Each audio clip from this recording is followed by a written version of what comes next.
Agradecemos muchísimo a cada uno de ustedes su presencia. Para nosotros es un honor recibirlos afectuosamente en el Fondo de Cultura Económica e inaugurar con esta magnífica mesa la semana de la Feria del Libro Medieval, que bueno, que si bien tiene actividades durante estos días, que comienzan hoy con la Edad Media en la pluma de Humberto Eco, continuará mañana con Letras en el Medioevo, el viernes con Hitos del Arte en la Edad Media, el sábado con la proyección de la película La Espada en la Piedra, El Dragón Azul con un teatro de títeres, La Cultura de la Sociedad y la Vida Cotidiana con Sir Gawain y El Caballero Verde, y el lunes, digamos, se cierran propiamente las actividades de charlas, conferencias, películas, pero continuará en efecto la venta de los libros medievales aquí en las instalaciones de la librería Rosario Castellanos hasta el 31 de agosto, y nos da muchísima alegría, es un honor para nosotros recibirlos en su casa, y damos con esta mesa el inicio de las actividades de la Feria del Libro Medieval. Entonces, sin más, y en atención a su puntualidad, pese a la lluvia y a todo, al tráfico, y su cariño que al tenerlos aquí presentes, vamos a comenzar de una vez vamos a abrir la mesa con el doctor Alfredo Cid. Él es doctor en semiótica por la Universidad de Bolonia, miembro del Sistema Nacional de Investigadores, colaboró como profesor asistente en las cátedras de semiótica de Humberto Eco y en la semiología del arte de Paolo Fabri, ambos en la Universidad de Bolonia, así como en las de semiótica de Omar Calabrese en la Universidad de Siena. Bueno, ha sido profesor y conferencista invitado en las universidades de Siena, Viena, Cassino, La Coruña y en el Archivo General de las Indias, así también en las universidades de Texas, en Buenos Aires, en la Universidad Veracruzana, en Puebla, en la UNAM y en un largo etcétera. Le damos también la bienvenida a la doctora María Cristina Zuela Bernal, que está aquí con nosotros, y al doctor Alfredo Higashi. Los vamos a ir presentando poco a poco y sin más le cedo el uso de la voz al doctor Alfredo Cid Jurado. Muchas gracias nuevamente por su presencia.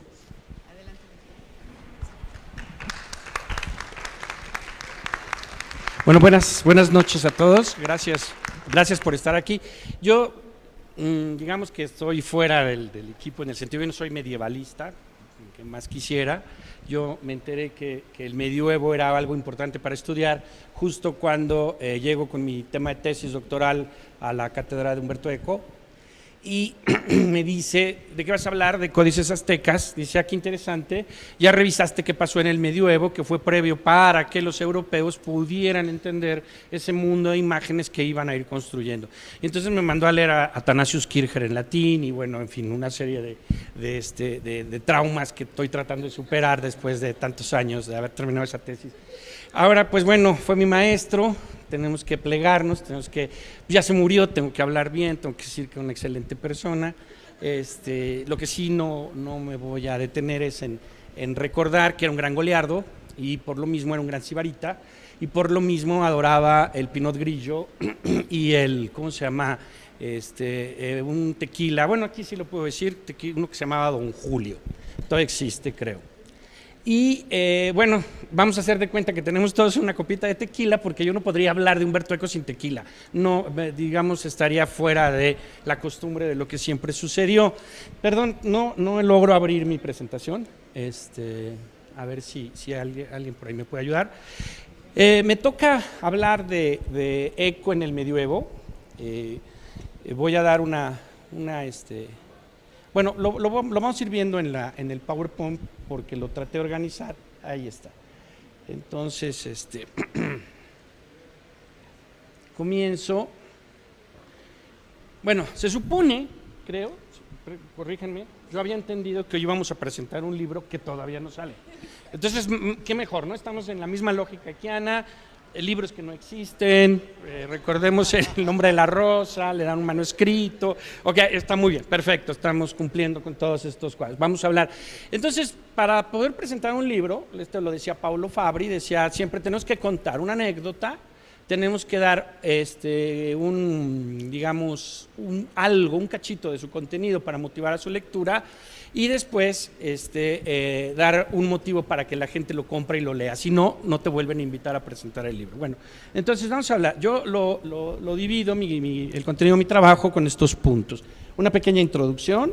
Voy a hablar de la Edad Media. De hecho, mi título es Edad Media, Medioevo y Medieval. un poco siguiendo esta tradición un tanto organizadora semánticamente a partir del lenguaje, donde planteamos dos formas de sustantivo, una con nombre propio y otra que va a ser más adjetival, para poder entender tres de las lógicas que yo logro identificar en este pensamiento medieval de Humberto. Bueno, lo primero es hablar la Edad Media como objeto de estudio. Va a ser algo, si no reiterado, por lo menos muy bien tratado y muy bien hecho. Luego vamos a hablar del medioevo, o sea, la inspiración filosófica en el arte, que para él va a ser fundamental. Voy a hablar de una de sus novelas, no me daba tiempo de hablar de Baudolino, ya será en otra feria, así dejamos algo para más adelante. Y después medieval, nada más recuperar algunos de los aspectos que para Eco fueron fundamentales, como es el hecho de entender el medioevo nos ayuda a entender el presente, que es como una de sus máximas, ¿no?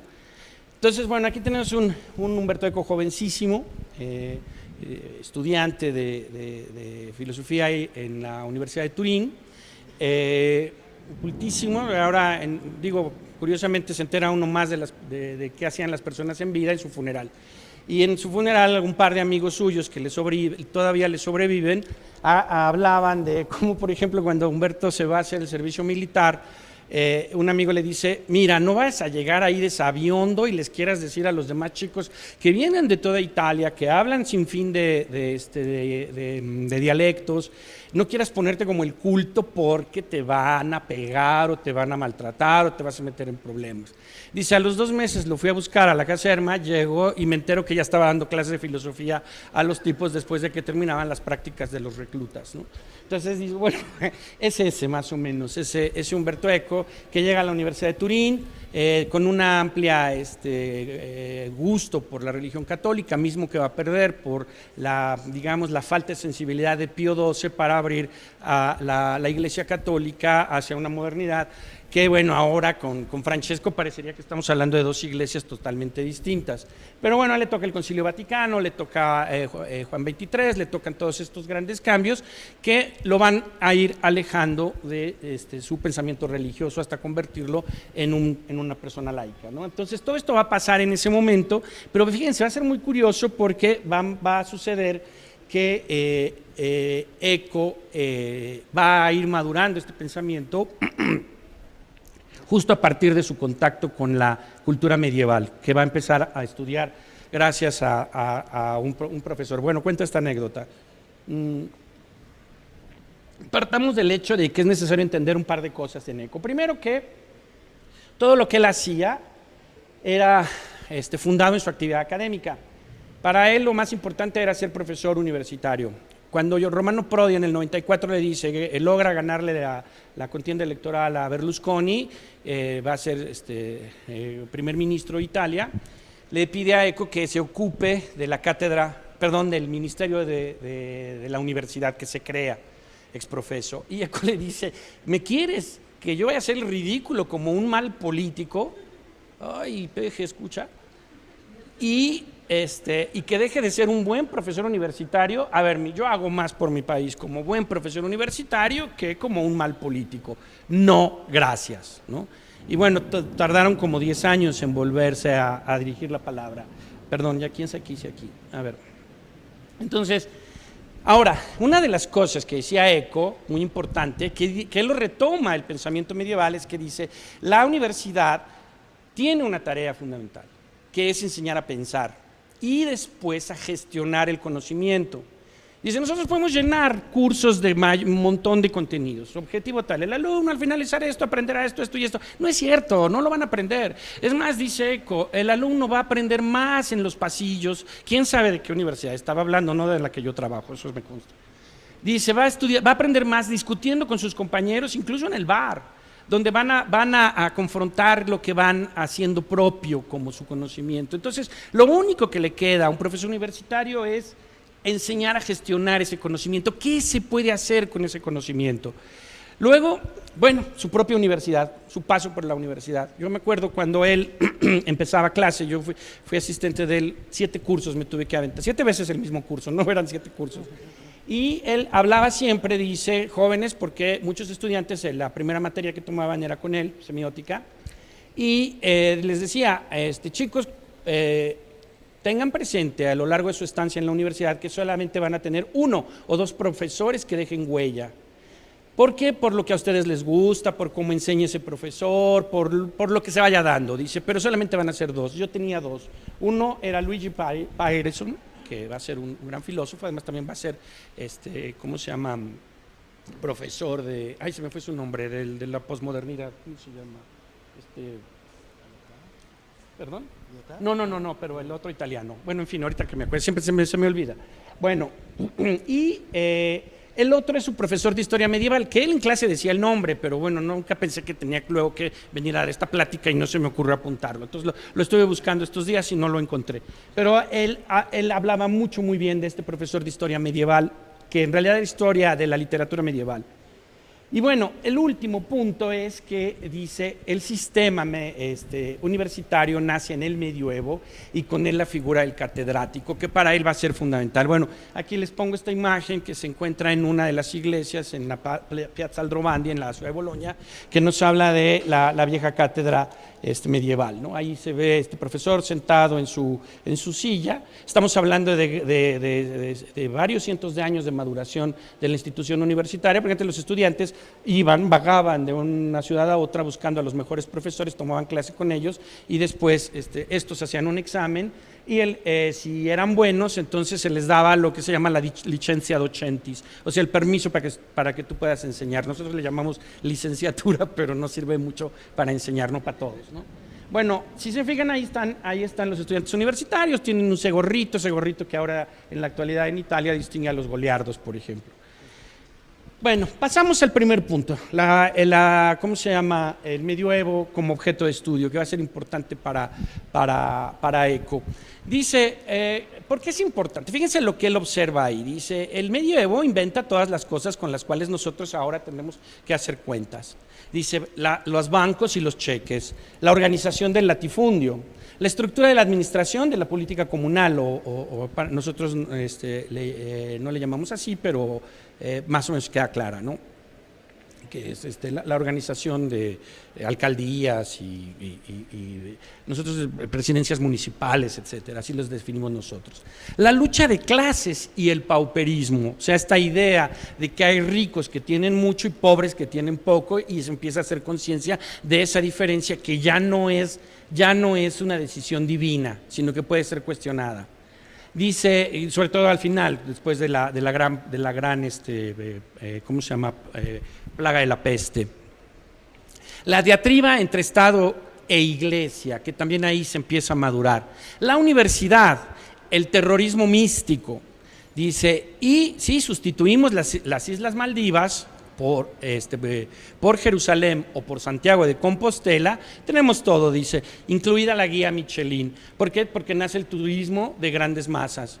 O sea, hacer el Camino de Santiago lo van a hacer muchas personas, se puede empezar uno en París, puede empezar uno en Italia y se van en bola y están ya hechas las fases, las rutas, todo lo que se debe hacer. O sea, todo eso nace en el medioevo. Ahora, dice, Jacques Le Goff observa en 1990 y, perdón, se me escapa el año, va a ser publicado hasta el 2000, pero esto creo que es del 97, 98, se hace un congreso en el pueblo de Cirici dedicado a Eco y Jacques Le Goff va a hablar sobre el pensamiento medieval de Umberto Eco.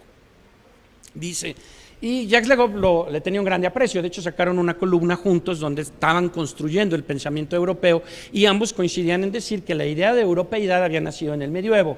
Entonces, dice Jacques Le Goff, pongo la cita abajo, en el corazón de su investigación, el buscador o investigador Umberto Eco detecta la relación entre Tomás de Aquino y el placer estético. Y uno puede reemplazar ese placer de lo bello en una valoración teológica o teológica existencialista del placer, incluida incluido el placer textual. O sea que si nosotros, esta metáfora, explicar el placer que tenemos cuando gozamos de una obra literaria, no se la inventó Roland Barthes con el placer del texto. Él lo dijo de otra manera. Esto ya se había descubierto antes, y Eco lo que hizo fue retomarlo y tomar como pretexto los estudios que va a hacer de Santo Tomás de Aquino y cómo lo va a referir describiendo su idea de estética. Dice, y esa intensa actividad de investigación y búsqueda van a llevar a Eco a anclar la estética medieval en la historia y a restaurar a la historia de la estética en su profundidad cronológica y genética. ¿Por qué? Porque decía Eco, los clichés del medioevo es hablar de un oscurantismo, hablar que estamos hablando de casi 1000 años, que no pasa nada, que hay retrocesos, cuando no es cierto. Va a haber una recuperación de información a la que no teníamos acceso antes. Por ejemplo, nos está hablando, él va a considerar el pensamiento medieval en todas las zonas europeas, y por ejemplo va a ser fundamental los trabajos que se hacen en Córdoba, lo que se hace en Sevilla, lo que se hace en Granada, todo ese desarrollo que en realidad, digo, si uno va a ciertas zonas de España, los del sur van a decir que son los godos hediondos que bajan a conquistar a la gente que tenía palacios como la Alhambra, con un sistema ahí ¿cómo se llama?, para luchar contra el calor de la ciudad, un sistema refrigerante de esa construcción, pero además matemáticas, además poesía, cosas que los godos estaban más bien peleándose entre ellos para ver quién se quedaba con la corona. Entonces, dice, la idea es acabar con esa idea negativa del medioevo y entender cuántos cambios se dieron en todo ese periodo. Ahora, dice Le Goff, muchas de las cosas que encuentra Eco y que las vamos a ver en ese libro, que ya va a salir, ya va a salir, no. El próximo mes nos lo prometen, aquí ya se comprometieron, sale. Vamos a encontrar que se va a hablar del coleccionismo, nace la idea del museo, nace también el alegorismo enciclopédico, esta idea de conocimiento que después él lo va a llevar a grandes disputas con otros semiólogos lituanos radicados en París, donde la idea de enciclopedia se opone a la idea de diccionario, porque va a decir Eco, y esto va a ser una de sus grandes contribuciones a la semiótica contemporánea, nosotros no pensamos diccionarialmente, sino conocemos los conceptos y sabemos dónde aplicarlos, como si fuera una enciclopedia, y ese es el conocimiento que nos va a distinguir a una cultura de la otra. Dice, y eso ya estaba señalado en el medioevo. Luego, las relaciones entre la música y la estética, que eso daría para una mesa en la cual yo no le entro porque no sé nada. El placer inmediato, fíjense, va a ser una de las grandes enseñanzas que van a derivar de la gran plaga de la peste, ¿no? Esta idea de retomar la filosofía del carpe diem, toma el segundo que está escapando, disfruta la vida, ¿no? Y por el otro, el lenguaje codificado de la heráldica, que ahora tengo que entregar un artículo que habla sobre los logos en campaña, los logos de los partidos, y bueno, vemos la importancia que es la heráldica, y el seleccionar cierto tipo de colores, cosas, pueden llegar a motivar incluso una respuesta de tipo emocional. Eso ya existía en el medioevo. Y luego otra, la corporeidad, ¿cómo se llama?, medieval. Bueno, quisiera hablar, ya me pasé mis 20 minutos, entonces ya me voy casi al final. Hay una obra muy interesante, les digo, es esta. Una de las cosas que me contagió este señor fue el gusto por los libros. Entonces logré conseguir, es una edición muy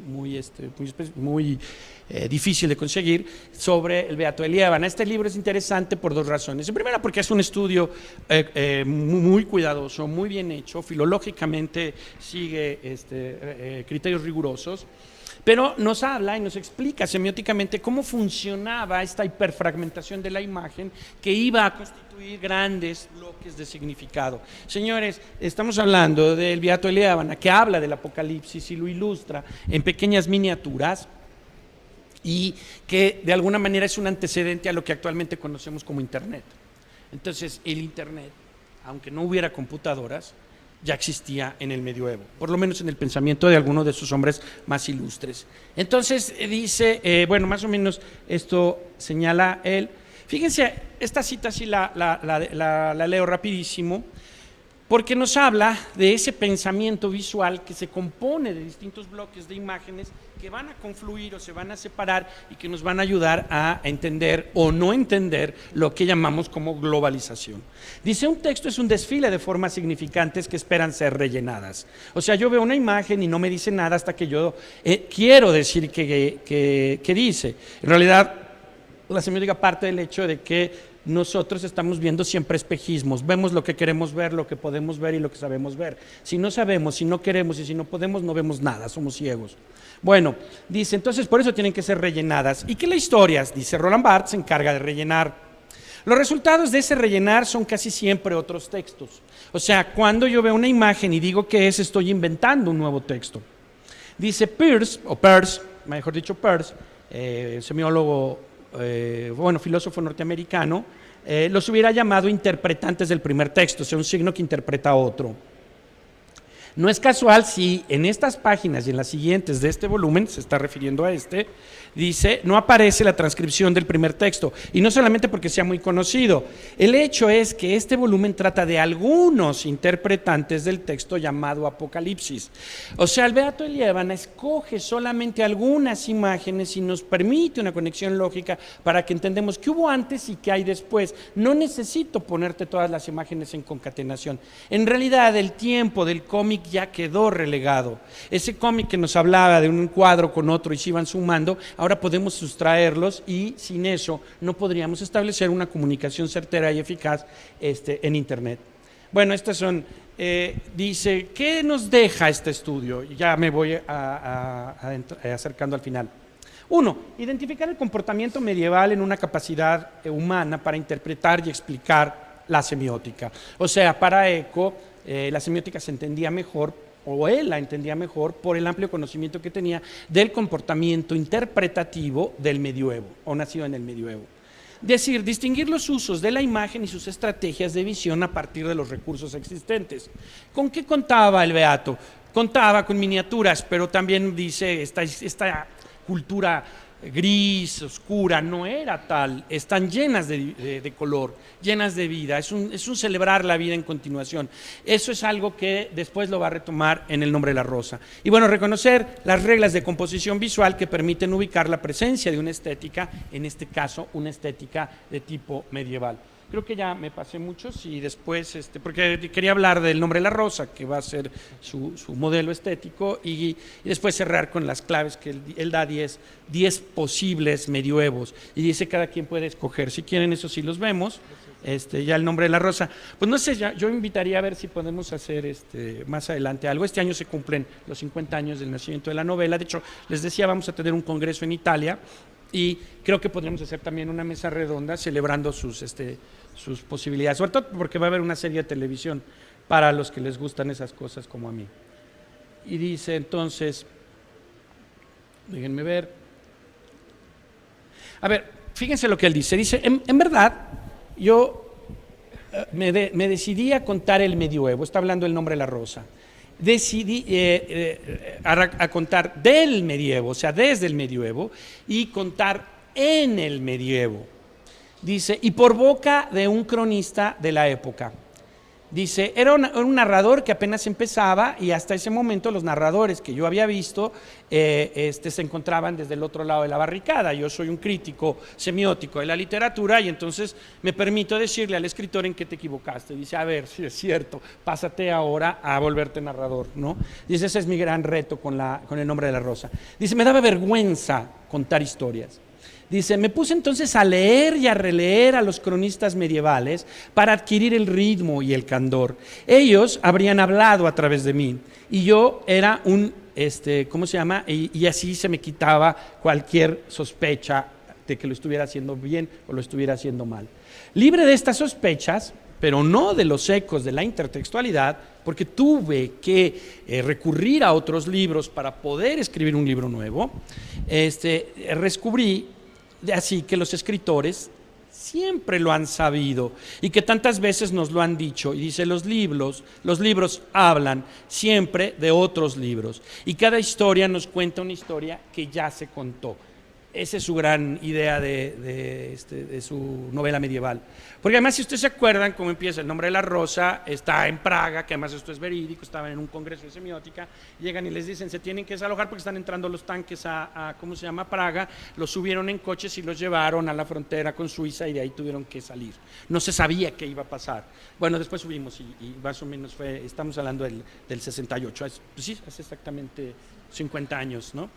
Entonces dice, yo voy a colocar en un manuscrito de Atso, que se le entrega a una persona que me le entrega a mí. Y entonces dice, voy a hacer este juego de cajas chinas donde entonces ya puedo quedar libre de sospechas porque no fue Umberto Eco quien se sentó ante su máquina de escribir a escribir una novela medieval, sino fue Umberto Eco que le fue entregado un libro donde le dijeron, usted tiene que contar esa historia. Y dice, yo claro, la voy a contar la historia de Atso tal y como Atso la refirió, ¿no?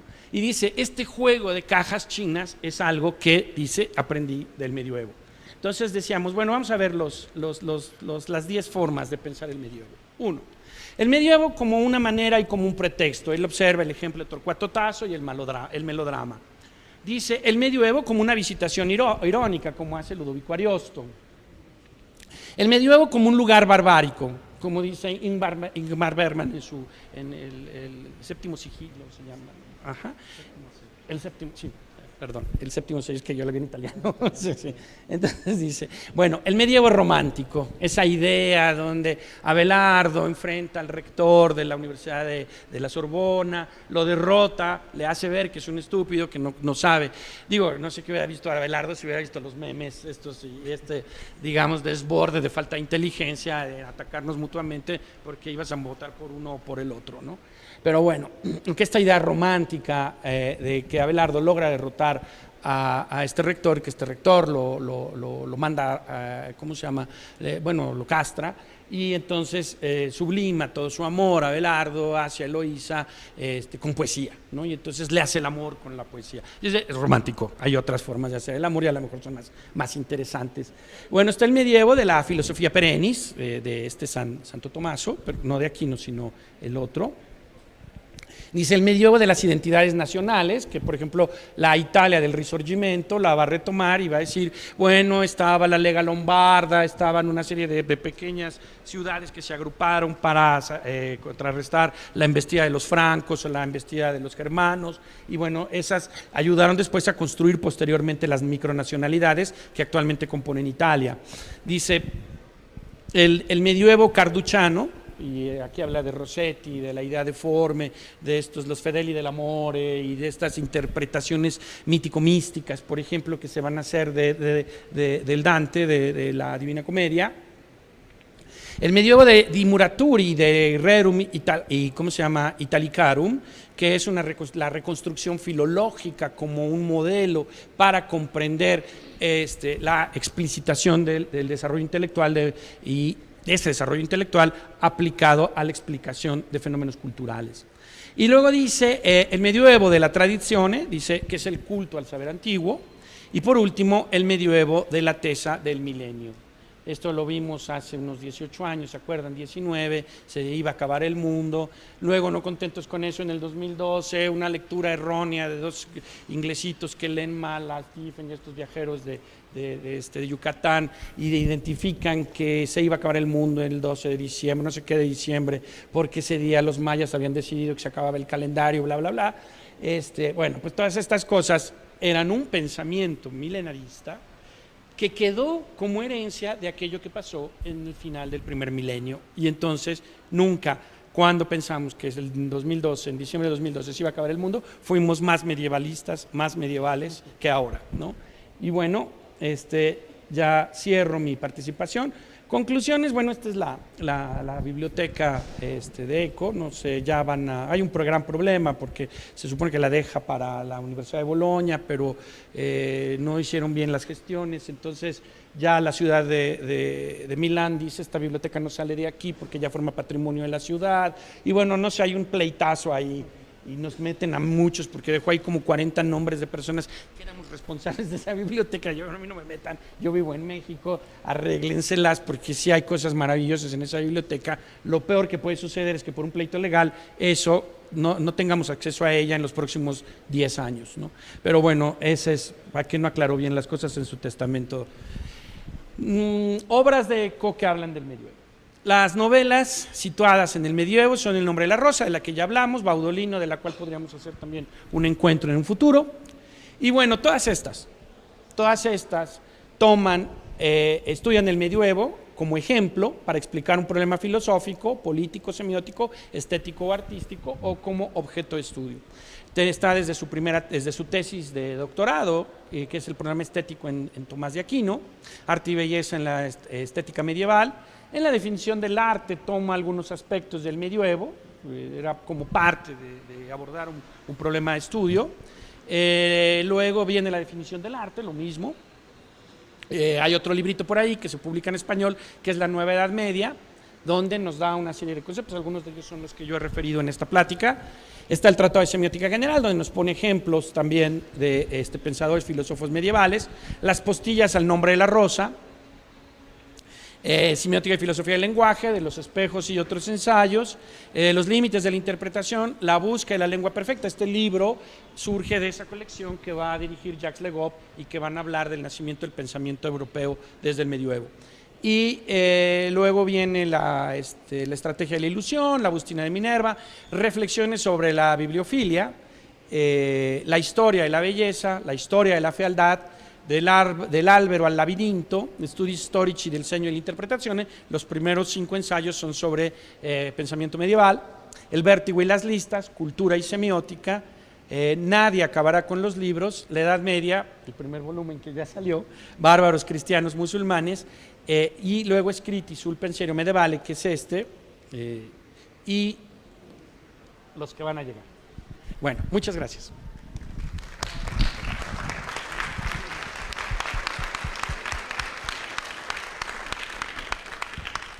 Muchas gracias al doctor Alfredo Cid por este maravilloso panorama que nos acercó, además de su proximidad con Umberto Eco, también para comprender todos los matices, su docencia y también su generosidad al mostrarse no solo en textos de semiótica, sino en novelas, en conferencias e incluso también en los libros transformados en los que se convirtió el mismo Umberto Eco. Ahora vamos a ceder el uso de la voz pues bueno, ahora teníamos una duda. Alejandro Higashi, ¿está bien? Doctor en Literatura Hispánica por el Colegio de México, profesor investigador de tiempo completo en la Universidad Autónoma Metropolitana, Campus Iztapalapa. Fue a la UNAM, ha impartido clases y seminarios de especialización sobre ecdótica de textos medievales y mexicanos en otras instituciones nacionales e internacionales. Bueno, la UNAM, Colombia, en diferentes lugares, Aguascalientes, en la Universidad Hebrea de Jerusalén. Entonces, bueno, sin más, adelante, maestro. Pues muchas gracias, Nelly, y pues gracias al equipo de Fondo de Cultura por la invitación, por organizarnos y por permitirnos disfrutar esta tarde de un público tan amplio. Me sorprende mucho con lo fea que está la tarde, con lo lluviosa que está. Ahora lo bueno de que esté lloviendo es que ya no se van a ir, se quedarán aquí hasta que deje de llover.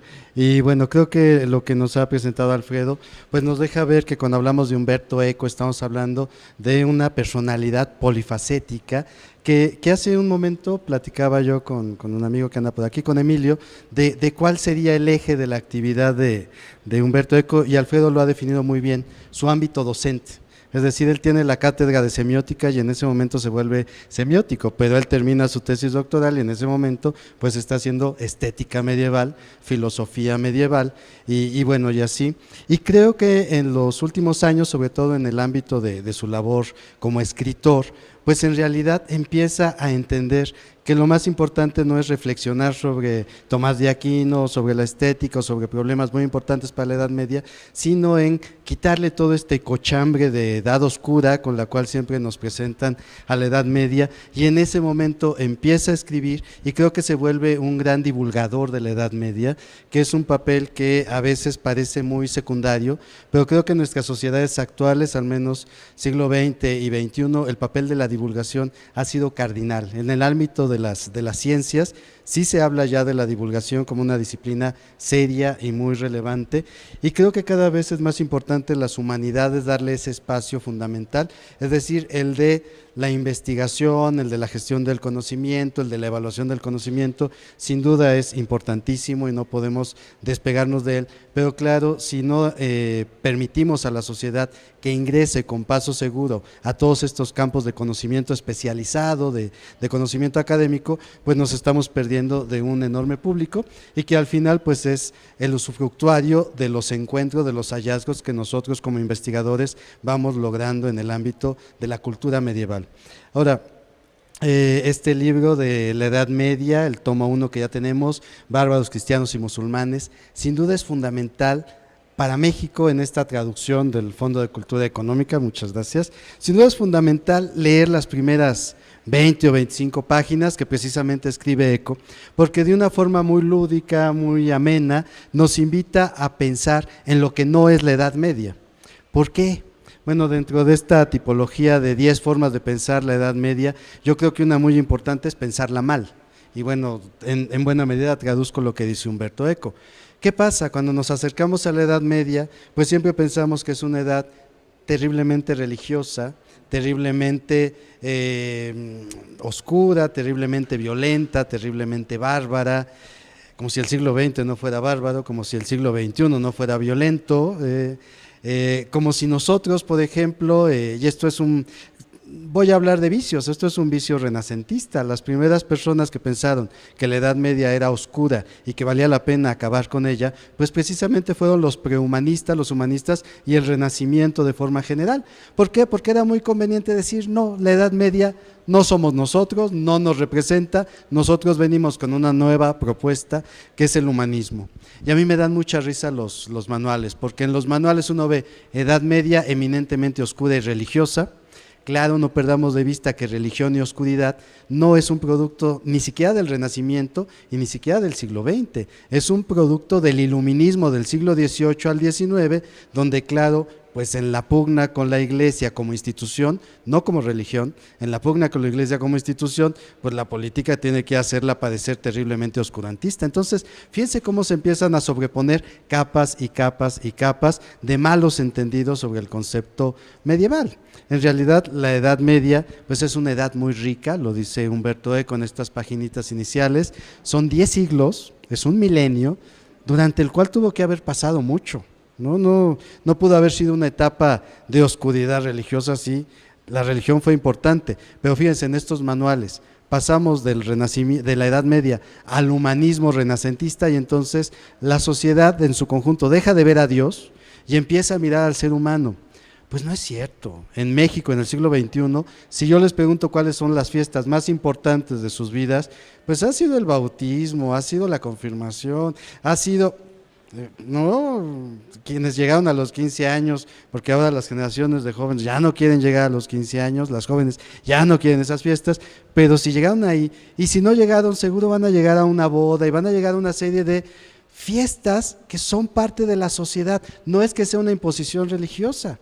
Quien llega ahí a veces llega por imposición personal, porque simple y sencillamente es una oportunidad de socializar. Si nosotros miramos los mapas de las ciudades medievales a partir del siglo XV, es muy interesante identificar que en el centro de todo está la iglesia más importante, ¿no?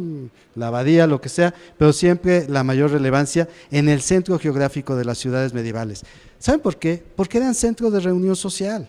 No tenemos cafeterías, no tenemos clubes hípicos, no tenemos una serie de espacios de socialización. Entonces, claro, pues ¿cuál era el espacio de socialización por excelencia? La iglesia. ¿Y qué había en la iglesia? Las misas. ¿Y qué hacían las misas? Convocar a toda la sociedad. ¿Y qué pasaba después? La gente se iba después a los mercados, presenciaba las exhibiciones de los juglares, es decir, su vida estaba alrededor del único espacio social que podía convocar a la gente. Entonces, pensar en esto, ¿no? Y en la práctica, digamos, fuimos renacentistas y no dejamos de ser menos religiosos y nuestra vida no dejó de girar alrededor de una religión pues dominante, ¿no? Por lo menos en el ámbito mexicano, yo diría, ¿no? Ya lo podemos discutir en la plática después. Salud. Hoy mismo, si pensamos en cuáles son nuestras vacaciones más importantes, pues es o Semana Santa o Navidad, que siguen siendo fiestas eminentemente religiosas. Entonces, yo creo que la invitación de Umberto Eco como medievalista, que sí lo fue, y muy importante, pero fíjense, en un ámbito muy restringido, que fue el de la estética, ¿no? Todavía sus últimos 2 libros sobre estética medieval, que es la historia de la belleza y la historia de la fealdad, pues tiene que ver justamente con las condiciones o los condicionamientos estéticos de la belleza desde una perspectiva moral, es decir, ser bello en la Edad Media implicaba que había ahí un engaño del demonio terrible, y esto podía tener connotaciones muy, muy graves, y bueno, pues una serie de matices, digamos, que yo creo que es muy importante que empecemos a hacer sobre la Edad Media, y estos 4 tomos, ahora tenemos el primero, segundo y tercero ya están en preparación, y cuarto me parece que también,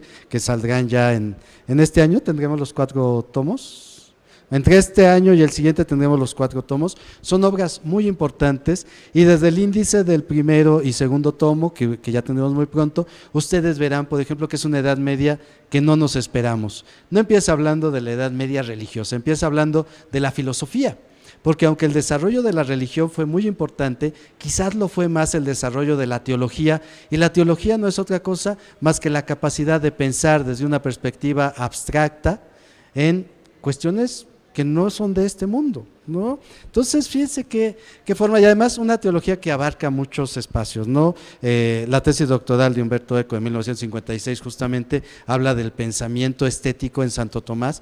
Fue muy novedosa. De hecho, el libro previo que había hablado de que había una estética medieval fue muy reciente, fue 10 años previo, de 1946, de Edgar de Bruyne, que es justamente la estética de la Edad Media, y antes de eso la estética se pensaba como una disciplina que empezaba en el siglo XVII y llegaba al siglo XX, ¿no? Sin cortapisas y sin que hubiera existido nada antes, ¿no? Entonces, lo que quisiera plantear aquí es que la Edad Media que nosotros conocemos, pues es una Edad Media, pues, o de Disneylandia, ¿no? De castillos, princesas y dragones, de celdas, ¿no? Y de Final Fantasy, lo comentaba hace un rato, es decir, de una serie de elementos que más bien es una Edad Media pasada por el romanticismo decimonónico, donde la novela histórica empezó a abrevar en muchos temas medievales, pero claro, desde una perspectiva romántica. Entonces, pues no tiene nada que ver, digamos, con lo que hoy podemos aprender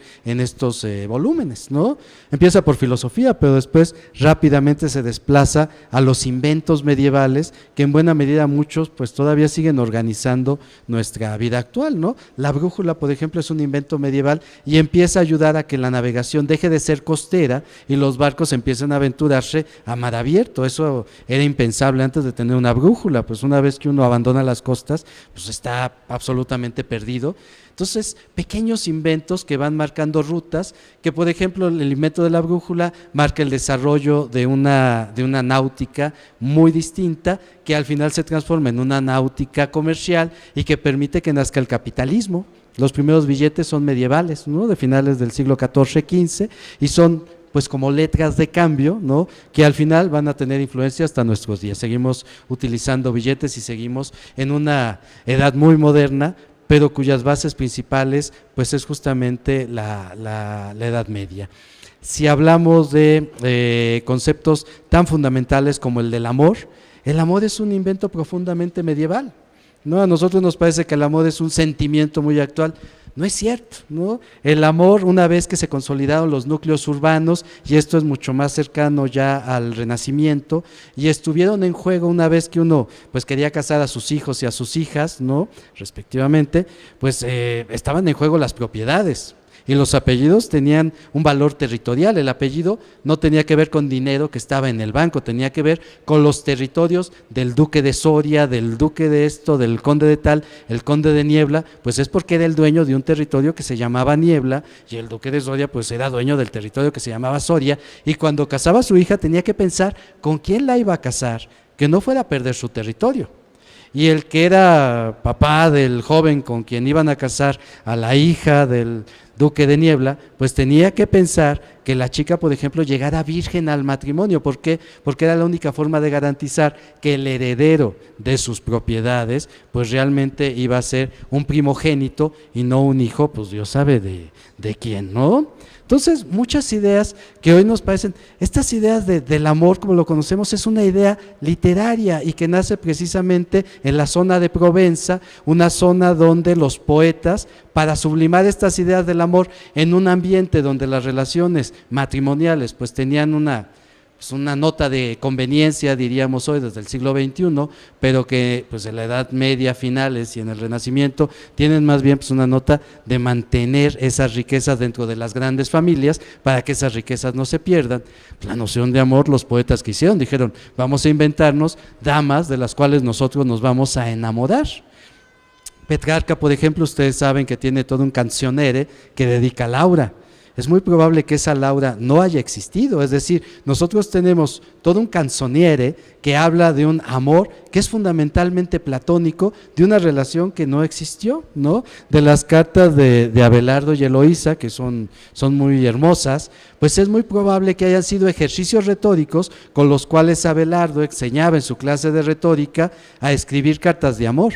Pero son ejercicios fundamentalmente retóricos, es decir, la noción de enamorarnos idealmente del príncipe azul o de la princesa azul, ¿no? Pues es una idea netamente medieval, literaria fundamentalmente, que nosotros durante mucho tiempo tuvimos que abandonar como sociedad. Todavía hasta el siglo XIX los matrimonios eran por conveniencia, y les diría que en el siglo XXI las familias que todavía tienen bienes muy importantes, pues siguen buscando matrimonios por conveniencia, más allá de estas nociones medievales del amor como un sentimiento que genera una enfermedad, que genera un tipo de locura que hace que los jóvenes pues tomen decisiones muy equivocadas, y que eso sería una noción de amor. Y en fin, creo que hay muchísimos tópicos de la Edad Media contra los cuales hay que ir, y contra los cuales pues justamente Umberto Eco en este proyecto, no es un libro unitario de Umberto Eco, él lo coordina y se apoya en muchos otros investigadores, pero que pues es un gran proyecto, y es justamente el último proyecto de Umberto Eco de divulgación de la Edad Media, es decir, decirle a la sociedad lo que fue la Edad Media, que nosotros lamentablemente hoy ya no conocemos. Y bueno, con eso termina igual y platicamos un poquito más al final, pero le dejo a Cristina Azuela los micrófonos.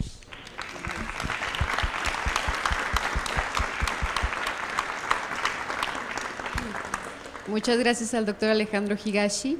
Y en efecto, así como Umberto Eco hizo una selección para revisar todos los aspectos de la vida cultural de la Edad Media, la arquitectura, la ciencia, el lenguaje, también nosotros pensamos en los mejores exponentes para venir a comentar y compartir con ustedes el tema de la Edad Media. Entonces, para terminar esta mesa, pero para también abrirla y conversar con ustedes, que nos da mucha alegría, vamos a presentar a María Cristina Azuela Bernal, doctora en literatura medieval comparada por la Universidad de la Sorbona en París, investigadora del Instituto de Investigaciones Filológicas de la UNAM y profesora de literatura medieval francesa y de traducción de textos medievales en la Facultad de Filosofía y Letras.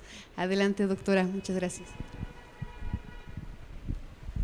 Bueno, muy buenas noches. Agradezco yo también al Fondo de Cultura el que haya pensado en mí para esta mesa, y en particular me da muchísimo gusto estar recordando ahorita a uno de los pensadores más destacados del siglo XX y del XXI. Seguramente va a continuar siendo uno de los pensadores importantes, porque hay mucho que estudiar y que aprender de su pensamiento. Y nada más mirando el volumen sobre sus ideas acerca del medioevo, pues lleva tiempo la lectura.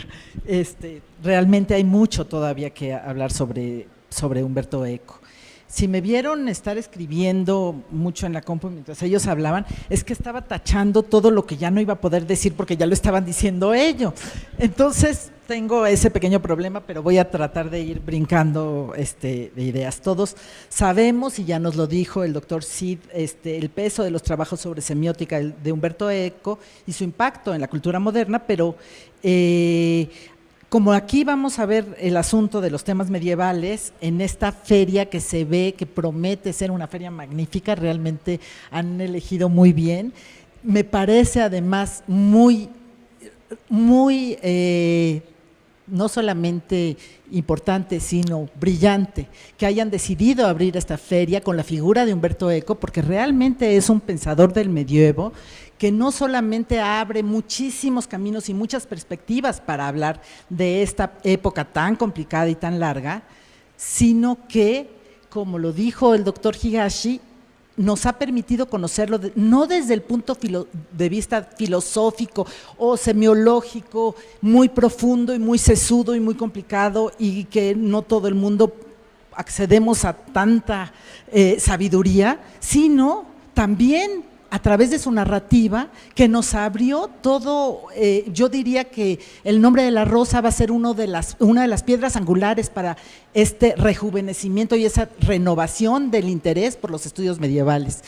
Cuando yo estudiaba hace miles de millones de años y decidí dedicarme a la Edad Media, bueno, la Edad Media era esa cosa que se dedicó, bueno, como una secta de personas muy extrañas que querían estudiar estos temas oscuros, abstrusos, que era imposible saber qué les interesaba de estas personas que se dedicaban a rezar y a flagelarse y a nomás pensar en el pecado. Y sí que pensaban en el pecado, pero también cometían un montón, y eso es lo que nadie sabía, nadie lo decía. Y Umberto Eco es justamente uno de estos escritores que nos va a permitir acercarnos desde la filosofía, desde la estética, desde el acercamiento a Santo Tomás de Aquino, ni más ni menos, y a la escolástica, pero también desde una novela que nos va llevando de la mano a comprender este mundo, que es un mundo muy complejo y lleno de facetas. En estos momentos acaba de salir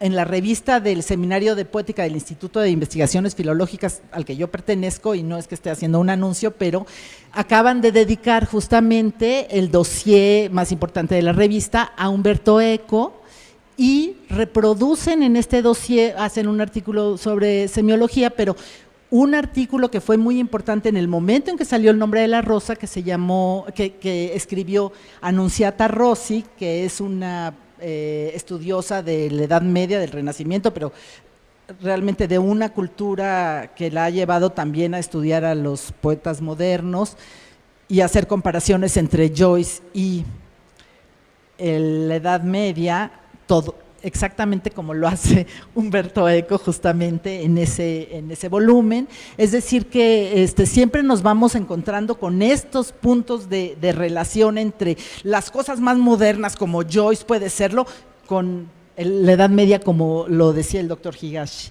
Pero en este artículo, que es un artículo que fue muy famoso en la Universidad Nacional Autónoma de México, porque fue, dicen las malas lenguas y con bastante malignidad, que ha sido la única vez que la revista de la universidad se agotó, porque era un artículo en donde analizaba justamente todos los niveles de lectura y de significación que tenía el libro de El nombre de la rosa.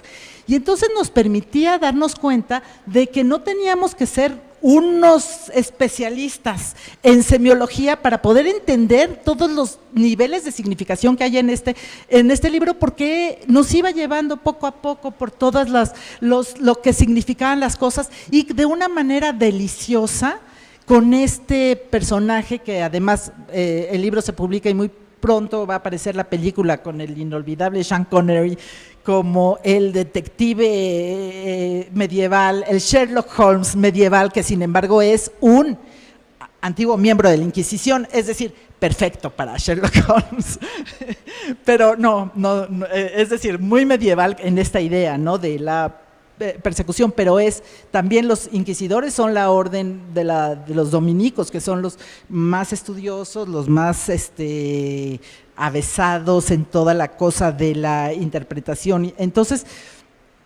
tiene El nombre de la rosa va a ser muy importante en ese sentido, y nos va a permitir además meternos en el mundo. Yo, hasta que leí el libro El nombre de la rosa, entendí lo que estudiábamos, los que estudiamos literatura medieval, acerca de este mundo en donde, de la Edad Media y de la Edad Media muy feudal, en donde está el castillo, o está la abadía o el monasterio con sus murallas protegiendo a quienes están adentro, porque por afuera pueden venir o los árabes o los nórdicos a atacar y a destruir todo lo que quedaba de aquel imperio romano que ya para los siglos XI y XII ya está desaparecido. La novela se lleva a cabo en los siglos XII, ¿no? Ya no queda mucho de los rezagos del Imperio Romano, ya están los propios monjes utilizando los papeles en donde estaban escritos algunas obras importantísimas de la antigüedad,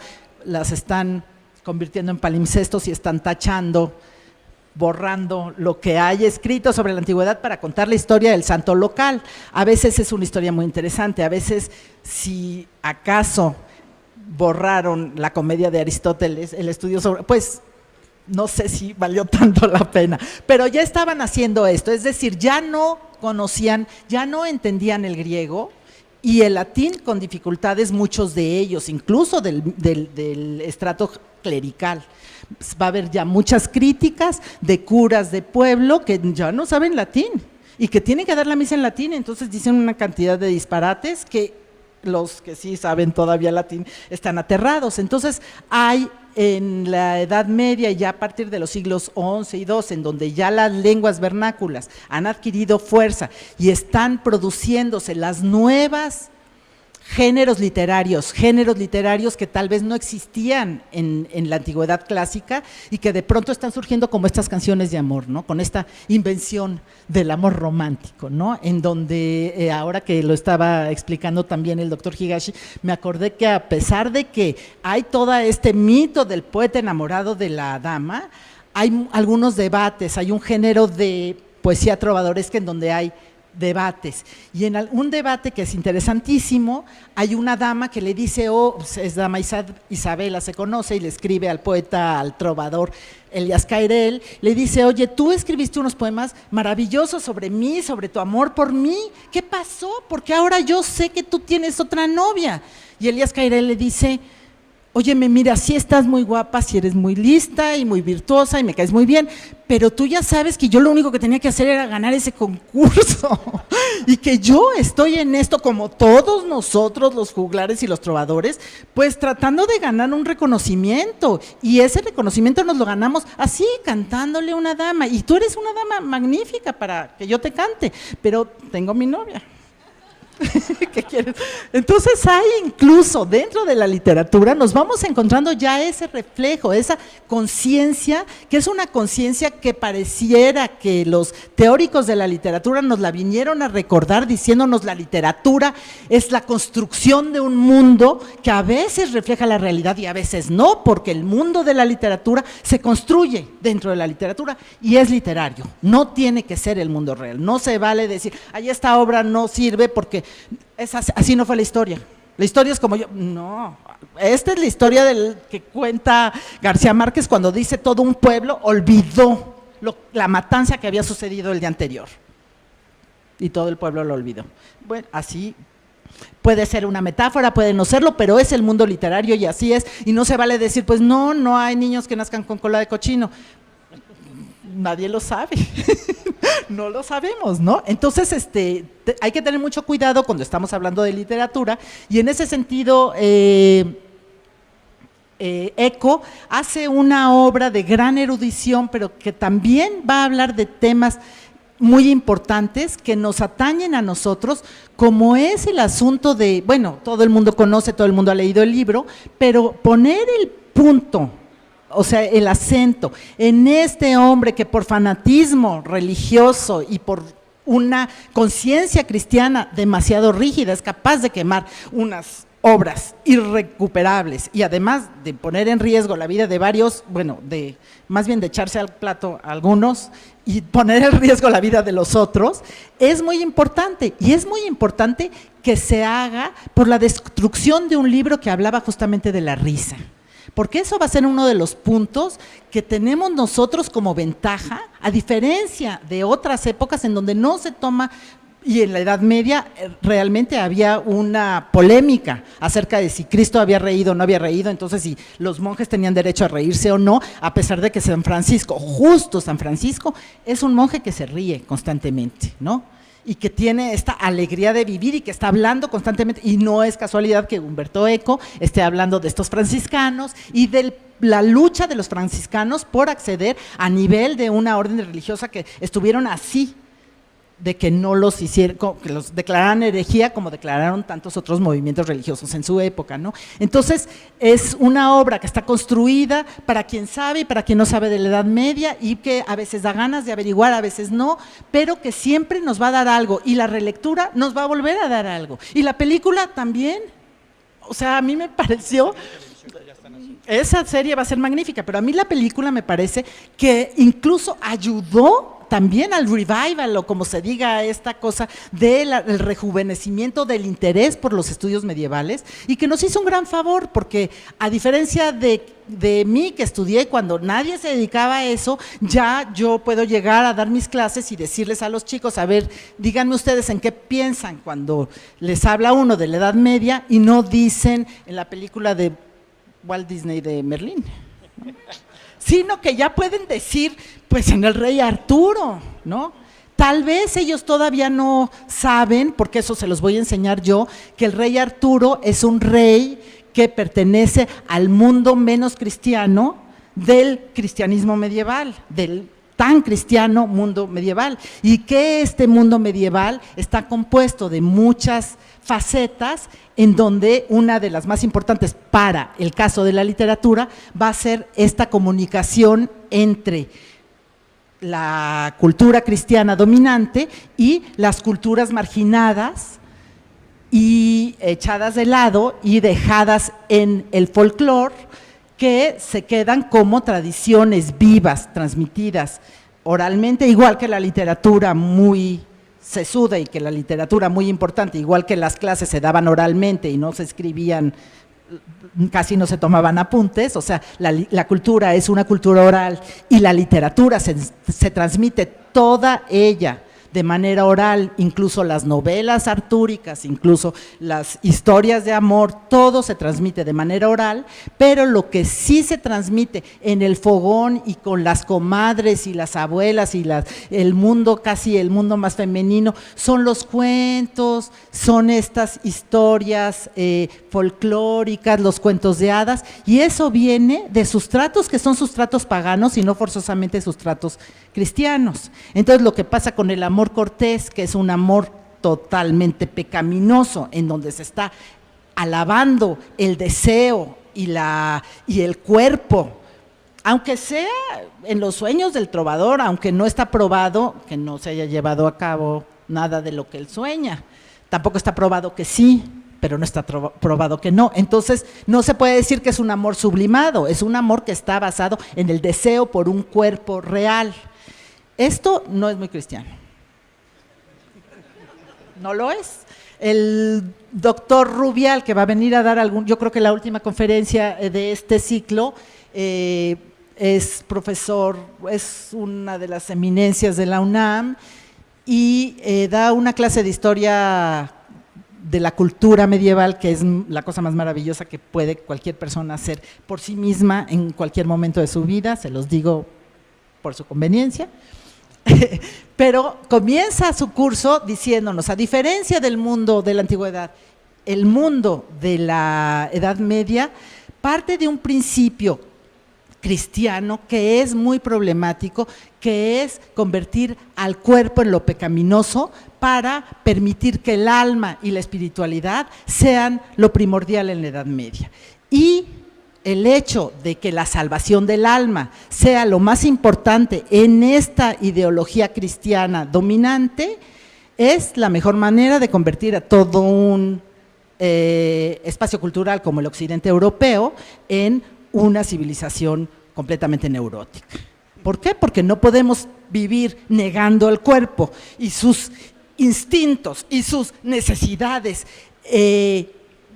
básicas, porque la procreación también es una necesidad básica para la sobrevivencia de la humanidad. Entonces es algo que viene con los genes, no es nomás ver revistas, las que vean, porque yo no conozco de esas, ¿no? Es decir, hay una cosa en el instinto sexual que se equipara al instinto de comer y al instinto de respirar. Y el hecho de negar la parte corporal en la ideología cristiana convierte a la sociedad en una sociedad muy problemática, y Humberto Eco, en El nombre de la rosa, nos lo enseña precioso. Nos enseña este monasterio donde están todos estos pobres monjecitos que deberían ser los ejemplos de la sociedad, de todas las virtudes, que son el ejemplo de la sociedad de todos los pecados. Y los va casi enumerando y poniendo así, o sea, balconeando a todo Cristo, ¿no? Entonces uno se muere de risa realmente, pero uno comprende que es que somos humanos y no puede pretender ninguna ideología quitarnos lo humano y decirnos es que si no te vas a ir al infierno. Pues habrá personajes de la literatura medieval como Aucassin, de una novelita preciosa que se llama Aucassin en Nicolette, que dice, yo sí prefiero irme al infierno, porque en el infierno están los más simpáticos, están los que tienen muchas amantes, están todos los curas gordos que comen delicioso todos los días. ¿Yo por qué me voy a ir al cielo? No, yo sí al infierno. Bueno, ¿qué pasa? Que solo se conserva un solo ejemplar en un manuscrito que nadie conoce, etcétera, etcétera, de este libro que es una delicia y que hay que traducir al español. Ya hay una traducción que no es muy buena y que yo voy a corregir alguna vez, pero bueno, entonces esta es una parte que a mí me parece que es importante de rescatar. Yo quería haber hablado de este libro, de los escritos sobre el pensamiento medieval, pero ya no tiene sentido, además ya es tardísimo, pero sí creo que el legado que nos hace Humberto Eco es un legado que sí va a durar todavía para el siglo XXI, como ya lo dije, pero que es un legado maravilloso y que es muy significativo que haya sido los últimos años de su vida cuando haya comenzado a realizarlo. Este libro se publica en 2010, si no me equivoco. Sí. 2013, pues todavía más tarde. Y después estos libros que él coordina y que él idea como una enciclopedia medieval de la que él conoce toda la importancia, para que la gente pueda tener acceso a las diferentes etapas con sus contradicciones del mundo medieval en distintos volúmenes y escritos por especialistas que van a tener la información de frontera, como dicen los científicos, acerca de estos temas medievales que ahora nos interesan a muchas más, gracias a Dios. Bueno, muchísimas gracias.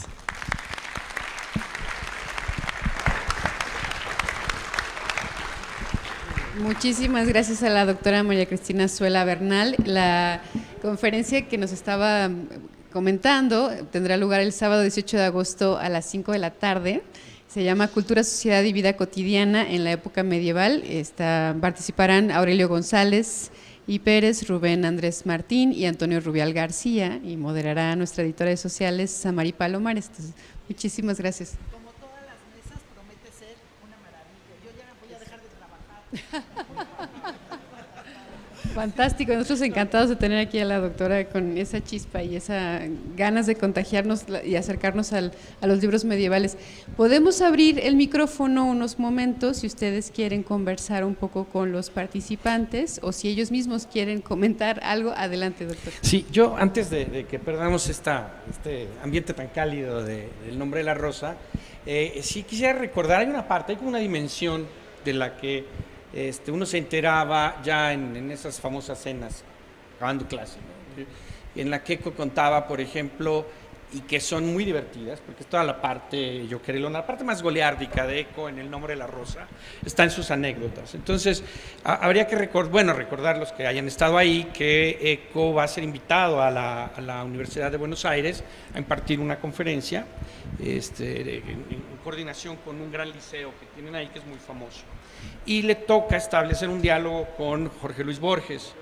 Eco era una persona que, si uno sabía hacerlo, muchos podíamos lograrlo, se podía enojar muy rápidamente y así como se le subía, se le bajaba, ¿no? Entonces, entra en una diatriba con Jorge Luis y de alguna manera le dice: te equivocas en tu forma de argumentar lo que estás argumentando. Y Eco, hay una frase en italiano que dice: "Questa me la lego al dito", o sea, me la amarro en el dedo para que no se me olvide. Regresa a Italia y empieza a escribir El nombre de la rosa, y entonces dice: ahí te va. Mi villano en El nombre de la rosa no se va a llamar Jorge Luis Borges, se va a llamar Jorge de Burgos. Y era ciego y conocía todo lo que se había escrito en esa biblioteca, aunque no lo podía leer con los ojos, ¿no? Entonces, digo, hay muchísimas, ¿no? O sea, está Pablo de Rímini, que es Pablo Fabri, que era ágrafe, que nunca había escrito, pero que hablaba muy bien, riendo, se hace una descripción de un orador del 68, por ejemplo, ¿no? Sesantotino, como dicen los italianos. Luego está el gran cierre, que además es la parte más dramática del nombre de la rosa, cuando Azzo regresa a las ruinas de la abadía y encuentra, muchos años después, los pedacitos de todos los códices quemados, ¿no? Y entonces Azzo se da cuenta de que ya no existe eso y bueno, pronuncia la famosa frase, ya no es una cita de Abelardo, y que la rosa no existe, solo existe en su nombre, de ahí el nombre de la rosa, ¿no? Pero lo que no sabemos, o bueno, lo que sí sabemos es que Ecos está, perdón la frase porque no se me ocurre, bueno, la tendría en italiano, pero creo que en español se podría decir más, se pitorrea del deconstruccionismo.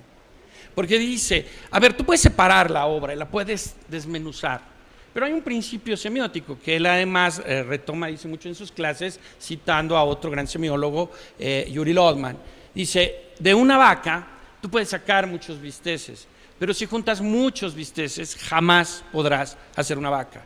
Y entonces ese es el principio con el cual él va a cerrar, que además invitándonos a la risa, recordemos, si vamos a entender a un Eco goliárdico, a él le habría gustado estar cantando con estos frailes los cantos de Carmina Burana, por ejemplo, ¿no? O sea, una de sus favoritas era In tabernam quando sumus, ¿no? Entonces, y digo, ya es cuando escuchen la letra se van a dar cuenta de este espíritu goliárdico del señor. Entonces, esta idea de decir, dejo muchas pistas para el que las quiera leer, porque no es nada más lo que todos mis dos colegas han expresado muy ricamente sobre el nombre de la rosa, sino lo que no se puede ver si no tiene uno esa clara interpretación. Y entonces, créanme, se vuelve mucho más deliciosa la Por eso el artículo de Annunziata Rossi es fundamental, porque ella hace un análisis detalladísimo de esos distintos niveles. Entonces uno ya ve si se va a poner a estudiar o no. Pero ya ve que hay todos estos niveles de los que tú hablas, ¿no? Exacto. Bueno, perdón, es que les tenía que contar el anécdota y se me había olvidado. Okay. Bueno, que algo que Cristina dijo y muy bien dicho es que la Edad Media también es muy divertida y tiene que ver con el tema de la risa, que es fundamental, no es una piedra de toque en el nombre de la rosa, y es el hecho de que, claro, es una cuestión de perspectiva. Por ejemplo, si a nosotros nos dicen Edad Media igual a clérigos, pues uno piensa en los clérigos y dice, caray, pero qué aburrido los clérigos. Pero si uno ve, por ejemplo, un libro también clásico muy importante, Jacques Le Goff, que era Los intelectuales en la Edad Media, es decir, el clérigo medieval tiene mucha influencia en el poder político del periodo, pero además el clérigo medieval no necesariamente es la figura, digamos, del sacerdote. El clérigo medieval estaba mucho más vinculado a la figura del universitario, y en ese momento, pues el universitario es la gente que hace, por ejemplo, disputaciones, ¿no? Hace un rato también Cristina hablaba de los debates. La literatura de debate es un género delicioso, netamente universitario, que se copia y se copia y se copia mucho durante la Edad Media, y un debate muy, muy bonito pues es la Disputatio Filis et Florae, ¿no? Que es, pues, Filis y Flora se encuentran y empiezan a platicar de quién es mejor amante, si el soldado o el clérigo. Y entonces, pues, la que apuesta por el soldado dice, no, el clérigo está gordo, está pelón por el recorte típico de los clérigos del periodo, se la pasa comiendo, ay no, qué asco. Y la novia del clérigo dice, pero no, si el clérigo es rico, siempre anda comiendo, siempre es invitado a las fiestas, siempre sabe cantar de amor, conoce muchos textos, es muy culto, ¿no? En cambio el soldado, pobretón, se la pasa jugando, nunca está contigo, siempre está buscando los mendrugos de ahí, de las cenas en las casas de los ricos, nunca se acomoda, etcétera. Pero además, el clérigo es el que sabe todo de amor, no es el maestro de amor, pero fíjense lo interesante de ubicarlo ya en el ámbito de la cultura medieval realmente. Estos debates, ¿dónde circulaban? Circulaban la naturaleza de la literatura medieval es fundamentalmente oral, es decir, se representaban. Imagínense a dos barbones clérigos representando esto con las voces masculinas frente a un grupo, una disputatio que era una imitación de la disputa de la defensa de tesis.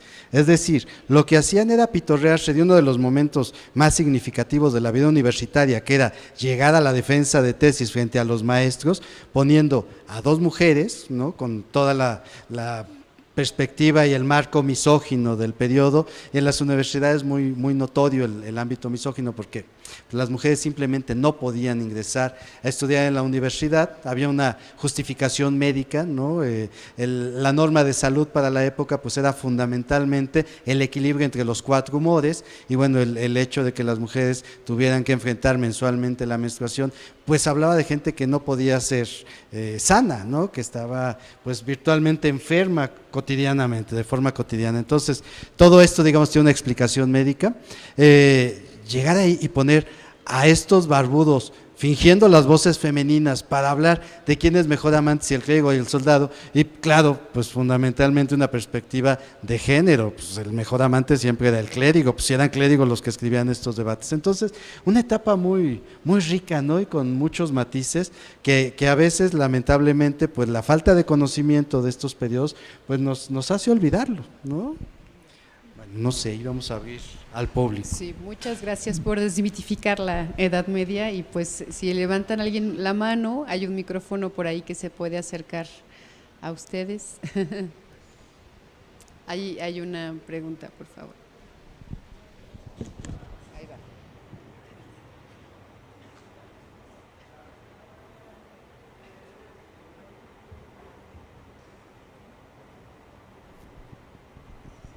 Hola.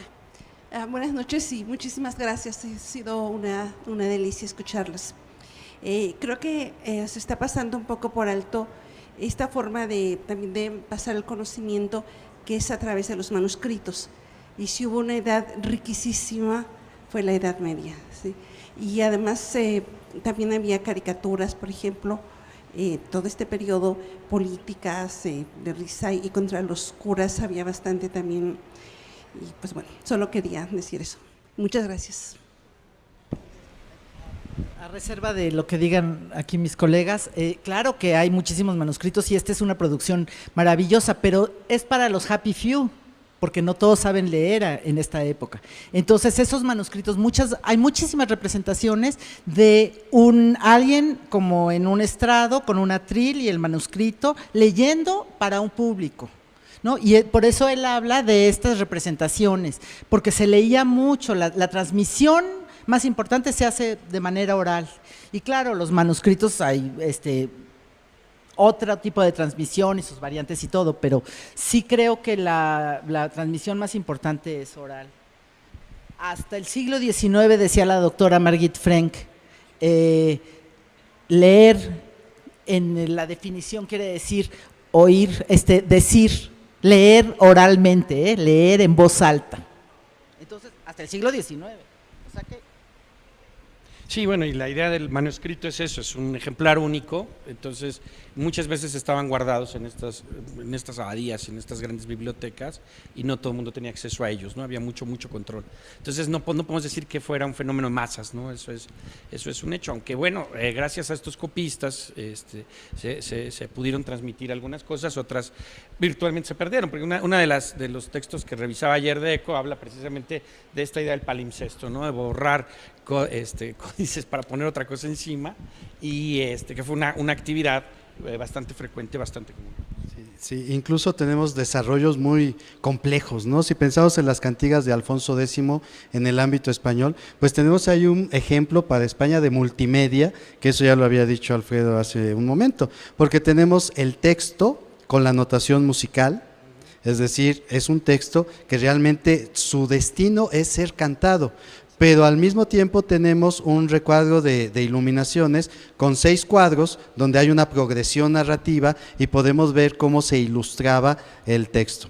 Lo interesante también es pensar que los talleres no eran uniformes, no eran talleres conjuntos, entonces primero se copiaba el texto del manuscrito, luego se ponía la notación musical y luego ya llegaban los especialistas, digamos, de las iluminaciones. Había el maestro que hacía los trazos más gruesos, hacía el maestro que hacía las sombras, estaba el maestro que ponía ya los pigmentos, el que hacía las doraduras, etcétera. Entonces, distintos especialistas, pero ahí ya tenemos un buen ejemplo. Ahora, claro, ¿quiénes podían ver la progresión narrativa de estos códices tan ricos que generalmente se regalaban? Para que nos demos una idea de los 3 códices conservados de cantigas con iluminación de Alfonso X, 2 están en el Vaticano, es decir, estos circulaban como regalos muy ostentosos para, pues ciertamente, un grupo muy reducido de personas, ¿no?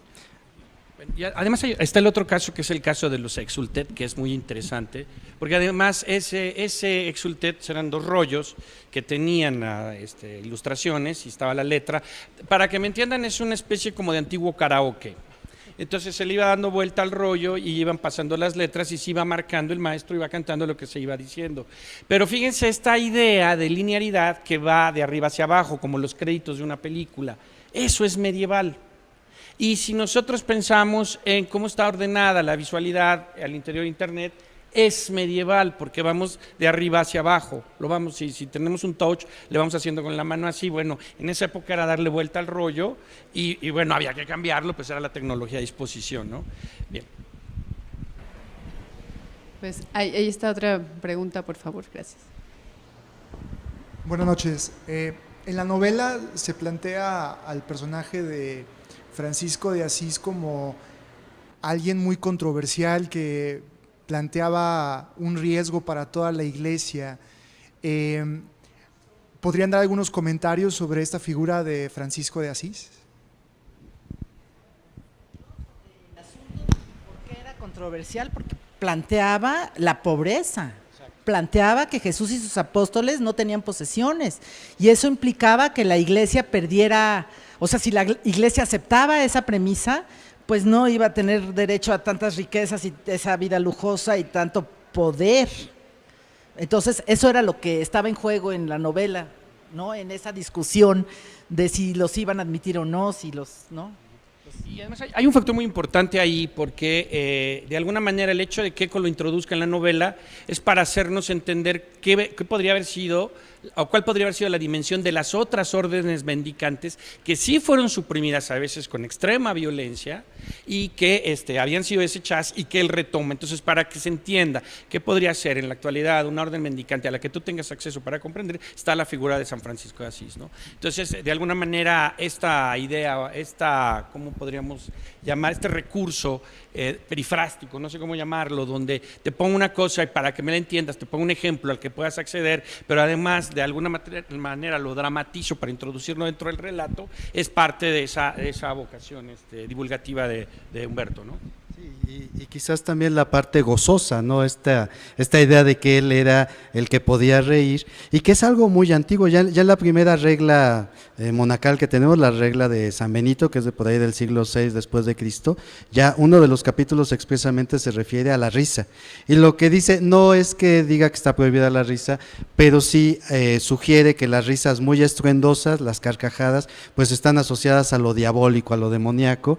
Y bueno, pues ustedes saben que una cosa es lo que dice la autoridad y otra cosa es lo que entienden después los subordinados, y todo esto pues al final empezó a llegar a los extremos de las reglas de silencio y todo esto, pero digamos en principio era cancelar la posibilidad de una risa sumamente estruendosa que dentro de los grupos sociales pues ya era mal vista, ¿no? Como algo vulgar. Entonces de alguna manera el monasterio pues asume eso como una norma, pero después se radicaliza, ¿no? Entonces a mí mi mamá me decía, no te rías tan fuerte, qué vulgaridad. Sí soy de hace un milenio, pero Del milenio pasado. sí. No eres de un milenio, eres una dama.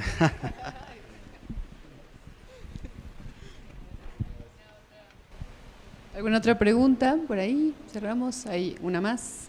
Ok, gracias. Que también, bueno. Hola, ¿qué tal? Buenas tardes, noches casi a todos. Bueno, solo para preguntar un poco sobre, no sé si Humberto Eco en algún momento hizo referencia en específico lo que tiene que ver con las artes escénicas. Al menos lo que tengo entendido es que pues fueron prácticamente satanizados, si no es que echados de todos lados, todos los que se dedicaban a actuar y a representar en el escenario. No sé, pues si pudieran comentar algo sobre eso. En algunos de estos textos que él escribe, porque digamos la actividad divulgativa de Humberto era canalizada casi siempre hacia la parte periodística. Él escribía para varios periódicos, el New York Times, etcétera. Y tenía ¿cómo se llama? Escribía semanalmente en la revista Expresso, ¿cómo se llama? Se llamaba La Bustina di Minerva. Y tocaba todos los temas posibles. Sin mal no recuerdo, toca 3 o 4 veces el problema del teatro. Y en algunos de ellos habla precisamente de esta idea de los actores vistos mal, a partir de una idea de Aristóteles, ¿no? El actor no debe ser político porque es un peligro, porque puede fingir algo que no es, ¿no? Entonces, en ese sentido, por ahí algún punto. Pero son escritos menores, o sea, estamos hablando de 4 o 5 cuartillas. No, que haya dedicado algo un poco más extenso, no lo sé. Nada más, hay que recordar que la evangelización aquí en América se hace a través de las obras de teatro y los medievales lo tienen clarísimo. Lo que tienen claro es que aquellos profesionales que se dedican a la diversión de los demás y que pueden representar cualquier tipo de cosa podrían ser peligrosos o mal vistos, o también en la época de mi mamá se decía, pareces una cómica, no te puedes maquillar así. Pero el hecho es que la propia iglesia muy pronto va a darse cuenta del poder de la representación escénica y la va a usar para la evangelización que se da a partir del siglo XII, porque antes ya el doctor Rubia les contará que se convertían en masas sin entender nada, y a partir de los siglos XI y XII empiezan a realmente estudiar y tratar de comprender de qué se trata esto del cristianismo, no nada más de ir como borregos a decir que sí, que son cristianos. Y en ese momento las representaciones religiosas cobran una importancia fundamental para la difusión y para la propaganda religiosa, y para que la gente entienda de qué se trata. Las pasiones de la Semana Santa, estas representaciones que vemos en Ixtapalapa, bueno, eran el acontecimiento más importante de la ciudad y la inversión más importante de los miembros de la ciudad para que se llevara a cabo la historia de la pasión de Cristo. Y estas pasiones llegan a ser tan largas que entonces no se pueden representar en un solo día, en una sola sesión, y entonces se representan a lo largo de a veces hasta meses, y son ya tales espectáculos con diablos que vuelan y inundaciones, se representa el arca de Noé con todo el agua, o sea, se hacen realmente, ya al final de la Edad Media, donde hay todos estos inventos mecánicos, bueno, son unas cosas tremendas, y ya para el siglo XVI se están prohibiendo todas, porque es demasiado gasto y demasiado desorden en la ciudad, pero las representaciones es, bueno, lo que nosotros vivimos cuando vemos el teatro, ¿no? Menos cuando vemos el cine, pero cuando estamos en el teatro es una experiencia muy fuerte, y estar viendo ahí a Cristo crucificado, pues también, ¿no? Y a todo, la natividad, la primera que se conserva en lengua francesa es Adán y Eva, y es preciosa, o sea, es realmente precioso como la serpiente le sopla a Eva lo que le tiene que decir a Adán, y Eva le dice a Adán, y Adán se hace guaje, pero… Y luego, en el momento que se come no quiero ser tener un problema aquí político genérico, pero la verdad es que Adán, a la hora en que se come la manzana, y Dios se les aparece y les dice, ¿y ustedes qué onda? Adán dice, ay, no, yo no fui. Fue ella me convenció, es que tú dijiste que era mi costilla y que no sé qué cosa, y que yo le tenía que tener mucha deferencia, y pues mira. Pero tiene fuerza. Nada más de forma muy rápida, en el tomo 2 que está por salir, el capítulo justo es literatura y teatro. Entonces ahí hay reflexiones, obviamente no es de Humberto Eco, pero digamos que sí contemplaron la importancia del teatro, que desaparece en la Edad Media en el sentido del teatro como lo conocemos hoy, porque claro, los espacios del teatro romano, ya en el ámbito romano incluso, ya el teatro estaba pues dando patadas de ahogado, porque ya no tenía la importancia que tuvo para los griegos. Llega a Roma y llega como un espectáculo, no es casualidad que sean comediógrafos, Plauto y Terencio, quienes tienen más éxito. Séneca escribe unas obras muy, muy hermosas, unas tragedias hermosas, contundentes, que nunca se representan. Es decir, las escribe y se queda como teatro de atril. Y no perdamos de vista, por ejemplo, que el anfiteatro Flavio, lo que hoy conocemos como el Coliseo Romano, pues ya en el mundo romano, pues era un mundo donde había gladiadores, leones, representaciones de mito, donde la gente pues moría en escena, ¿no? Esclavos, cautivos de guerra, etcétera, morían en escena. Y claro, cuando se impone ya el cristianismo, pues ya habían pasado por ahí muchos mártires cristianos, entonces el cristianismo lo que hace es, pues esos espacios teatrales están connotados negativamente, de manera que les da la espalda, y como ustedes saben, el Coliseo Romano durante mucho tiempo estuvo abandonado, durante mucho tiempo después fue mercado, durante mucho tiempo ofreció piedras para construir edificios públicos, es decir, pues no se entendió como teatro, pero bueno, por las connotaciones fuertemente negativas que tenía. E insisto, no es de la Edad Media, ya en el mundo romano el teatro ya era un espectáculo salvaje que no hay que perder de vista para una sociedad netamente militar. No podemos comparar la sociedad griega, que había evolucionado social y políticamente en un sentido, y la sociedad romana, que era netamente militar. Son espectáculos violentos. Para mí era como un partido de fútbol. Finalmente aquí tenemos una pregunta y con eso cerramos. Bien, buenas noches. Para cada uno de los ponentes, retomando un poco las diferentes facetas o funciones de los amanuenses, en caso de que ustedes fueran amanuenses, ¿cuál de esas facetas les gustaría y por qué? Un copista, ilustrador, traductor, etcétera, ¿no?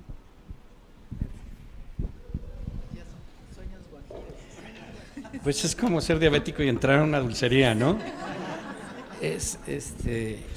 No sé, a mí personalmente la parte de la traducción, ¿no? Recrear un concepto que después tiene que ser transmitido y que tengo una serie de posibilidades, incluso limitantes, y que sabemos que mientras más limitantes haya, hay más, ¿cómo podemos decir?, desarrollo de la creatividad. Entonces el hecho de escribir a 2 columnas, el hecho de tener una serie de marcos que me van a permitir contar historias paralelas, complementarias, o sea, establecer una idea. Entonces sé que tengo ese concepto y lo puedo expresar, no solo a través de la traducción que yo haga, sea del griego, del latino, del árabe, bueno, de qué árabe, y después pasarlo a una lengua romance naciente y utilizar todos esos recursos para volverla legible. Esa sería mi parte, no sé. Pues a mí me gustaría iluminar, pero me reprobaban en esa clase, por eso digo que es un sueño guajiro, pero el manejo del color, la relación entre texto e imagen que se da en la miniatura medieval y que se pierde prácticamente cuando llegamos a los libros impresos, aunque los primeros libros impresos utilizan a los mismos iluminadores de los manuscritos, pero la relación ya no es lo mismo porque estos libros ya son un gran negocio de masas y entonces ya no importa tanto qué representan y cómo lo representan y reutilizan grabados y hacen una serie de cosas que de pronto uno está leyendo una historia de 2 personajes y aparecen 8 en la imagen y dice uno… Pero ¿qué se tomó el que estaba iluminando la cosa, no? O sea, ¿qué estaba mirando? Entonces se pierde, pero la relación en los manuscritos es una relación importante de intertextualidad ahí, de estar comentando y poniendo el dedo en la llaga y también señalándole al que tiene un manuscrito que no tiene índice, pues por dónde va la historia que él quiere ver, la parte que él quiere encontrar, ¿no? Pero… Yo, para no variar, seguiría siendo profesor universitario, pero en la Edad Media el profesor universitario era el encargado de hacer los libros de texto, es decir, escribía las glosas. Entonces nosotros teníamos textos muy pequeñitos que estaban al centro de la página, y después el profesor universitario se encargaba de ir glosando la información de manera que podía manipular la interpretación de los textos de San Agustín, de Santo Tomás, de quien fuera, un poco a su gusto, ¿no? Hacía notas, y además había una parte muy significativa de todo este trabajo, que era ir señalando los lugares importantes. No había marcatextos así en un verde fosforescente de efectos tan nefastos para mí en la actualidad, sino que dibujaban manitas. Entonces, la manita medieval, que hoy por ahí todavía en algunos procesadores de texto existe, era la manita de 3 dedos que indicaba la importancia de esa cita, ¿no? Entonces, yo creo que yo me dedicaría a hacer glosas y a poner manitas en los lugares importantes. Exacto. Debo decirte que hay unas manitas que no son manitas, sino unas obscenidades espantosas que también marcan, y yo he estudiado un poco eso, y hay incluso un libro que no he logrado encontrar que dice que esas de las obscenidades son para marcar momentos muy importantes. Y entonces para que la gente diga, no, esto sí que no se me olvida. Pero sí. Bueno, pues muchísimas gracias a esta espléndida mesa que hemos tenido hoy esta tarde. Por favor, démosles un aplauso.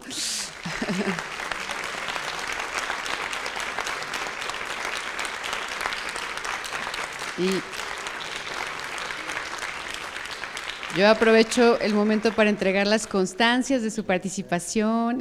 Aquí va, esto es para el doctor Alfredo Cid y la doctora María Cristina. Y pues bueno, nuevamente invitarlos a esta su casa durante la Feria del Libro Medieval en la Rosario Castellanos. Mañana a las 7 de la tarde tendremos la mesa Letras del Medioevo. Participan Axayácatl Campos, Daniel Gutiérrez Trápaga, María Pía Lamberti y Carla Xiomara Luna.